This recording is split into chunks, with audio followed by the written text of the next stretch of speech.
Baik, bagaimana saudara saksi menjelaskan keterangan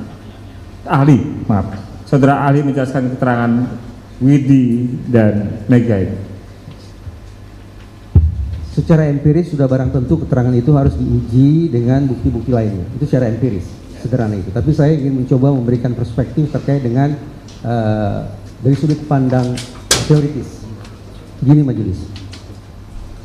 Keterangan di dalam ruang hukum dari sudut pandang psikologi forensik dikatakan berkualitas, keterangan dikatakan berkualitas, dinilai berkualitas ketika memenuhi dua indikator. Pertama, harus akurat sebagaimana kenyataannya, dan yang kedua haruslah lengkap.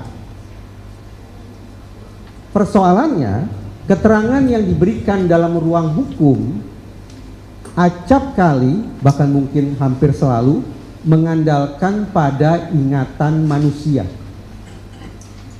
Ingatan manusia melalui studi diketahui rentan mengalami fragmentasi dan rentan mengalami distorsi. Artinya, ingatan manusia rentan untuk terpecah belah, terfragmentasi, dan mudah pula untuk terdistorsi, belok kanan, belok kiri. Penyebabnya apa? Sekiranya perlu nanti bisa saya jelaskan. Tapi saya kembali dulu ke pokok persoalan, bahwa ternyata ingatan manusia rentan mengalami fragmentasi dan distorsi. Atas dasar itu, psikologi forensik sudah sampai pada sebuah simpulan. Memang ekstrim terdengar, bahwa barang atau objek yang paling mungkin mengganggu pengungkapan fakta, barang yang paling potensial merusak penegakan hukum dari sudut pandang psikologi forensik justru keterangan yang mengandalkan daya ingat manusia. Tetapi bukan berarti bahwa psikologi forensik menganggap bahwa keterangan adalah barang haram yang harus ditolak mentah-mentah begitu saja, tidak. Rekomendasi yang datang dari psikologi forensik adalah keterangan tidak sepatutnya diandalkan, apalagi jadikan sebagai satu-satunya acuan dalam mengungkap sebuah peristiwa kejahatan. Peristiwa kejahatan apapun, sekiranya dikaitkan dengan tadi sempat disebut saudara penasihat hukum, yaitu pembunuhan berencana dan perkosaan. Sekali lagi, dalam mengungkap kasus-kasus semacam itu, sudah barang tentu rekomendasi psikologi forensik jangan bertumpu, jangan menghabiskan waktu dan stamina terlalu banyak untuk membongkar keterangan. Karena keterangan rentan mengalami fragmentasi dan distorsi. Oleh karena itu saya ulangi, rekomendasinya adalah bukan berarti menolak mentah-mentah keterangan saksi, tetapi mencari lebih jauh bukti-bukti yang secara empiris sesungguhnya bisa membuktikan ada tidaknya peristiwa-peristiwa yang diingat oleh saksi.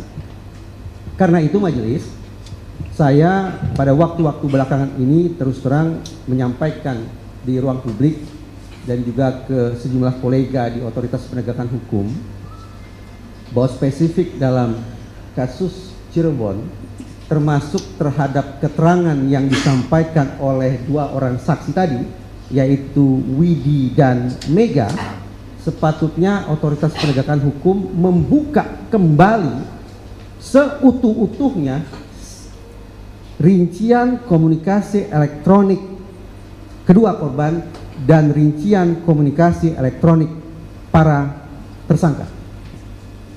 Karena apabila rincian komunikasi elektronik itu dibuka, hasil ekstraksi itu dibawa ke ruang hukum, maka akan bisa kita takar seberapa jauh keterangan Mega dan Widi terdukung atau justru terbantahkan oleh bukti komunikasi elektronik tersebut. Saudara ahli, saya ingin lanjutkan.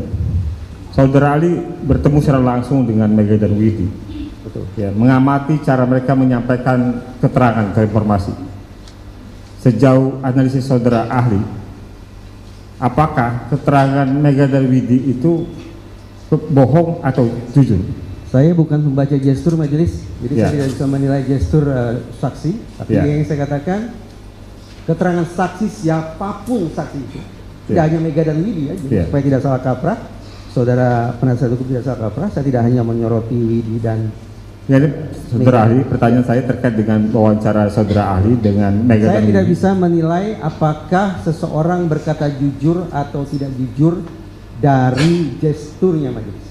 Ya, Tapi kesesuaian keterangan yang disampaikan antara satu saksi dengan saksi lain, lebih-lebih mencari kecocokan atau mungkin ketidakcocokan antara keterangan yang disampaikan oleh seorang saksi dengan bukti-bukti lainnya, itulah yang menjadi cara bagi saya untuk menakar kualitas keterangan disampaikan oleh seorang saksi.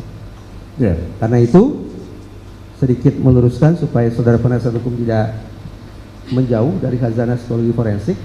Alih-alih membaca gestur, sungguh-sungguh saya berharap bahwa uji keterangan Mega dan Widi dengan mengandalkan pada bukti komunikasi elektronik serinci-rincinya yang perkiraan saya sudah dilakukan ekstraksinya oleh otoritas penegakan hukum. ya. Itu rekomendasi saudara ahli. Pertanyaan kami, saudara ahli sudah wawancara dengan Mega dan Widi. Bagaimana pandangan ahli terhadap keterangan yang disampaikan Mega dan Widi tersebut? Saya simak, saya tidak dalam posisi menyanggah ataupun mengiyakan. Atau begini, pertanyaan diganti. Tadi kan sudah disampaikan bahwa Ya. ahli tidak bisa menilai dari gestur, ya. Ya, Jadi pertanyaan mungkin bisa diganti dengan apakah keterangan Widi dan siapa namanya? Mega. ada persamaannya dengan beberapa keterangan untuk yang lain yang pernah diwawancara. Mungkin bisa seperti itu ya. Terima kasih, Yang Mulia.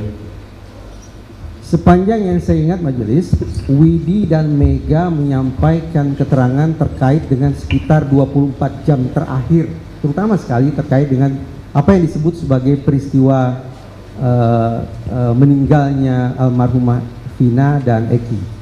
Dia bercerita memang proses pertemanannya sejak 1 pekan ke belakang, tetapi terkait dengan peristiwa meninggalnya almarhumah dan almarhum, seingat saya Widi dan Mega berfokus pada interaksi mereka 24 jam terakhir sampai sekitar menjelang jam 22.30. Itu yang saya simak. Nah, dengan kurun waktu sedemikian rupa, kalau yang saya bisa takar majelis, memang ada ketidaksinkronan antara apa yang disampaikan oleh saudara Widi dan Mega dengan, bukan dengan saksi majelis, tapi dengan berkas hukum yang saya baca. Ini peristiwa yang saya pahami berdasarkan berkas, yaitu pembunuhan dan ruda paksa atau persetubuhan dengan anak, plus juga memindah-mindahkan jasad korban sedemikian rupa. Ruda paksa juga dilakukan secara massal alias lebih dari 1 orang. Kalau kemudian pembunuhan, ruda paksa massal dan memindah-mindahkan jasad korban coba dibandingkan dengan pergerakan waktu yang disampaikan oleh Widi dan Mega, memang ada ketidaksesuaian. Dalam pengertian, sejujurnya saya menaruh rasa sanksi. Benarkah dalam kurun waktu sebagaimana yang tercantum di berkas sudah terjadi pembunuhan, ruda paksa massal, dan pemindah-mindahan jasad korban tersebut? Nah, karena saya berbicara tentang waktu majelis, maka saya harus konsekuen mengatakan keterangan dari entah itu saksi A, saksi B, saksi C, dan seterusnya, termasuk keterangan disampaikan oleh saksi Mega dan saksi Widi, sudah sepatutnya diobjektifikasi, dibuktikan secara objektif dengan adanya bukti komunikasi elektronik, ekstraksi data dari gawai mereka, baik kedua korban yang bertautan dengan saksi dan juga gawai para tersangka yang hari ini sudah berstatus sebagai terpidana.